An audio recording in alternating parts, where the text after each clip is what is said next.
Nous sommes 3 élèves de la classe médiane de Jules Mozac du collège Jules Ferry. Nous avons mené une enquête sur les addictions des collégiens. Pour cela, nous avons interviewé Monsieur Stendel, le principal de notre collège, un addictologue, Monsieur Palomino, et un gendarme, Monsieur Franz Soré. Merci. Vous pouvez nous expliquer qu'est-ce que c'est une addiction? Alors, une addiction, il y a de nombreuses addictions et on ne peut pas définir d'une manière précise qui engloberait toutes les addictions. Donc, c'est quelque chose d'hétérogène, hein, c'est-à-dire c'est varié. Tu prends 100 personnes addictes, tu auras 100 situations différentes. En gros, c'est une personne qui va avoir du mal à se passer ou d'un comportement, d'aller regarder les écrans, ou d'avaler un produit, ou de se piquer, ou de ne sais quoi, qui va avoir beaucoup de mal. Et lorsqu'elle essaye de ne pas consommer, souvent, elle n'est pas bien. On parle de manque. Et les signes de manque, ça peut être physique et ou psychologique. C'est-à-dire, le psychologique, c'est j'y pense, je ne peux pas penser à autre chose, quoi. Et puis physique, je peux avoir des tremblements, des sueurs, c'est-à-dire que mon corps est déséquilibré parce que je ne lui donne pas le produit dont il est devenu esclave. C'est ça, une addiction. Eh ben, merci, monsieur. Merci, monsieur. C'est moi qui vous remercie de votre invitation. C'est avec beaucoup de plaisir que je suis là. Bonjour, monsieur. Nous sommes Mathis et Maëlys de 4e. On vient vous voir pour faire un reportage. Nous voudrions vous poser quelques questions par rapport à l'usage de stupéfiants à Gémozac et au collège. D'accord. Écoutez, je vais essayer de répondre au mieux. Est-ce qu'il y a déjà eu des cas d'usage de stupéfiants au collège? Alors, vous dire qu'il n'y a jamais eu de cas d'usage de stupéfiants au collège serait peut-être un mensonge, mais le collège de Gémozac fait partie quand même, à l'heure actuelle, et j'espère pour un certain temps, des collèges privilégiés sur le sujet où l'usage des drogues, et je dis bien des drogues, hein, parce qu'on n'est jamais à l'abri de quoi que ce soit, n'est pas particulièrement développé. Et depuis mon arrivée au collège, et c'est la 4e année que je suis là, je n'ai jamais eu à traiter de cas majeurs d'utilisation ou de trafic de stupéfiants dans le collège. Et quand je dis je n'ai jamais eu à traiter de cas majeurs, je n'ai même jamais traité de dossier concernant l'usage de la drogue dans cet établissement. Après, je ne suis pas non plus tout à fait naïf. Je sais bien que le public de collège, hélas, est déjà consommateur.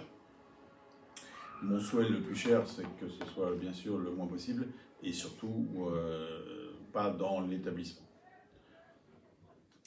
D'accord. Si vous découvriez un élève avec l'usage de stupéfiants dans l'enceinte du collège, comment réagirez-vous face à ce problème? Alors, il y a deux choses qu'il faut distinguer. C'est effectivement la question que vous posez, c'est l'usage des stupéfiants ou le trafic de stupéfiants à l'intérieur de la structure, qui sont deux choses différentes, qui sont tout à fait répréhensibles l'une et l'autre, mais pour autant qui ne sont pas abordées et qui ne seraient pas sanctionnées de la même manière.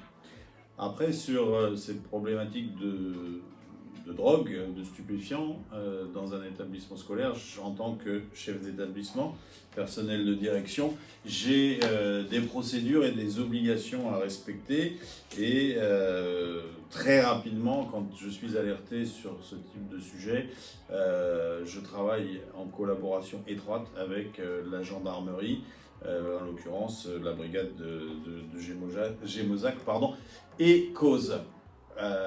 Si un élève, s'il s'avère qu'un élève, je vais vous donner un exemple précis, s'introduit dans l'établissement avec de la résine de cannabis ou de l'herbe, eh bien, je ne suis pas en droit de fouiller l'élève directement. C'est pourquoi, dès qu'on a une suspicion, à ce moment-là, on se rapproche de la gendarmerie de secteur, dans un premier temps, qui, eux, ont pouvoir à intervenir et à opérer une fouille. Dans la même temporalité, à ce moment-là, les parents de l'élève sont immédiatement informés est convoqué pour rejoindre l'établissement afin que je puisse les informer et la gendarmerie puisse les informer de ce qui a pu être trouvé. D'accord. Quelles seront les conséquences ou la punition à l'élève? Il y a deux types de conséquences distinctes qu'il faut distinguer, qu'il faut séparer l'une de l'autre, et puis qu'il faut encore nuancer si on a affaire à un trafic à l'intérieur de l'établissement ou alors à une consommation. Bah, en trafic. Alors si c'est un trafic, le délit est plus important et plus grave, et il y aura de toute façon à ce moment-là une condamnation qui sera gérée à l'extérieur par la gendarmerie, le procureur de la République, après une convocation devant le procureur. Et puis une deuxième sanction qui sera celle donnée par l'institution éducation nationale qui, sur des faits comme celui-là, arrive systématiquement à un conseil de discipline et hélas très souvent à une exclusion définitive de l'établissement de l'élève ou des élèves incriminés. Eh ben merci monsieur pour cette interview. Je vous en prie, un plaisir. Merci. Merci. Ce que nous pouvons retenir de l'interview de monsieur Stindel est que depuis son arrivée au collège, il y a 4 ans, il n'y a pas eu de problème de drogue. S'il en avait eu, voici les démarches qu'il aurait entreprises. Prévenir les parents, organiser éventuellement un conseil de discipline. Bonjour, est-ce que vous pouvez vous présenter? Bonjour, donc moi je suis l'adjudant France Sauré, je fais partie d'une unité qui s'appelle la Maison de protection des familles, qui est une unité qui travaille exclusivement dans le domaine de la prévention. Donc mon travail est de me déplacer dans tous les établissements scolaires principalement afin de parler de prévention concernant les jeunes et bien sûr étroitement liés avec les dangers qu'ils peuvent rencontrer. D'accord. Êtes-vous déjà confronté à des problèmes de drogue auprès des adolescents de votre secteur? Alors, quand vous parlez de secteur, en fait nous on travaille au niveau du département. Donc c'est-à-dire qu'en fait on va rencontrer des jeunes qui peuvent se retrouver dans le sud du département comme dans le nord, dans des grandes villes, dans des petites villes. Donc quand on parle de problèmes confrontés auprès des jeunes, en fait, on va, en cadre de prévention, tout simplement faire en sorte de découvrir un petit peu ces jeunes, savoir à quelle drogue ils ont pu être confrontés une fois dans leur vie, comme par exemple la consommation d'alcool ou la consommation de cannabis, qui sont les deux drogues principalement reconnues et avouées chez les jeunes en mode de consommation. D'accord. Que faites-vous si vous interpellez un mineur en possession de drogue? Alors moi, si je garde quand même ma casquette de gendarme, donc c'est vrai que je travaille dans le domaine de la prévention, si je venais à constater qu'un jeune était en possession de produits stupéfiants, donc drogue comme par exemple le cannabis, je vais pouvoir bien sûr opérer en tant que gendarme et faire intervenir mes collègues qui sont territorialement compétents, donc la brigade de gendarmerie la plus proche. À partir du moment où un jeune est attrapé avec de la drogue en sa possession, on va relever une infraction qui s'appelle la détention, la consommation, le port et le transport de produits stupéfiants. Il peut avoir d'énormes conséquences. Dans un premier temps, on ne va pas s'en apercevoir forcément parce qu'on peut avoir ne serait-ce qu'un rappel à la loi, c'est-à-dire la sanction la plus petite qui dit tout simplement que si on recommence, ben là on risque d'avoir une sanction un peu plus lourde. Mais en fait, ça aura une répercussion plus tard sur le simple fait qu'on risque de ne pas pouvoir exercer par exemple certaines professions. C'est-à-dire que ça reste inscrit sur votre casier judiciaire. Et on ne peut plus devenir par exemple gendarme, policier, pompier, ou ne serait-ce que travailler dans le domaine des enfants, comme par exemple dans l'éducation nationale. D'accord. Que faites-vous des drogues que vous trouvez dans l'interpellation? Systématiquement, les drogues sont placées sous scellé. C'est une preuve. Donc cette preuve, on doit la porter à la justice. Et donc la justice va déterminer dans tous les cas qu'on peut rencontrer la destruction du scellé.